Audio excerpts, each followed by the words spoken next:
누구나 삶을 살다 보면 어려움의 순간들이 찾아옵니다. 고통과 고난은 절대적이기도 하지만 상대적이기에 우리는 삶에서 다양한 이유들로 고난을 마주하게 됩니다. 고난은 절망적이며 우리에게 아무런 소망이 없는 것처럼 느껴지게 합니다.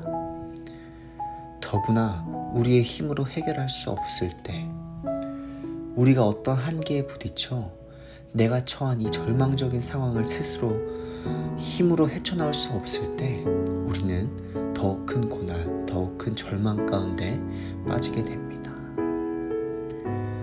오늘 본문의 하갈과 이스마엘은 절체절명의 상황에 놓여 있습니다. 오늘 본문은 생생하게 이들이 처한 고난과 절망의 상황을 묘사하고 있습니다.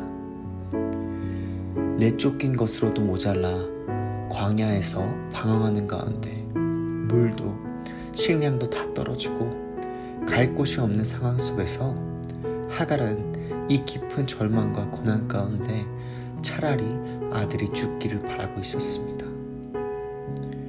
자신이 사랑하는 아들이 지금 이 상황이 지속되는 것보다 죽는 것이 더 낫다고 여기는 그 어머니의 마음이 어떠했을지 감히 상상조차 하기 어렵습니다. 이런 생생한 묘사와 단어의 사용은 하갈과 이스마엘의 고난과 절망의 심각성을 우리에게 보여줍니다. 그러나 하나님께서는 이스마엘의 그 절망 속에 소리를 들으시고 먼저 하갈을 찾아가셨습니다. 본문에는 하나님께서 그 아이의 소리를 들으심을 2번이나 반복하여 기록하고 있습니다. 이를 통해 하나님의 관심이 절망 속에서, 고통 속에서 울부짖는 자들에게 있음을 우리에게 알려줍니다.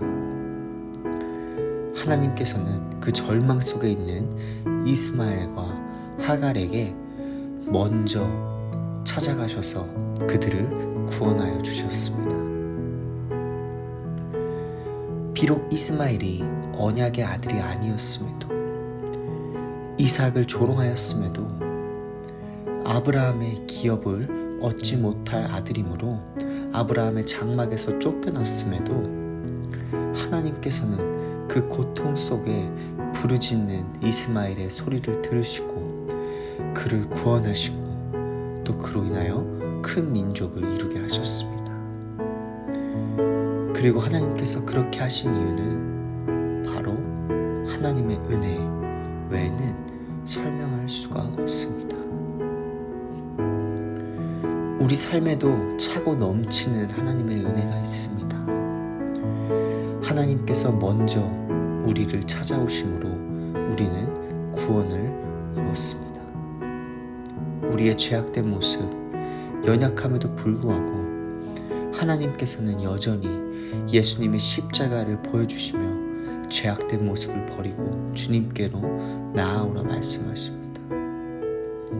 우리가 고통과 고난 가운데 또 절망적인 상황 속에 있을지라도 하나님께서는 우리의 부르짖음을 들으시고 우리에게 찾아오십니다.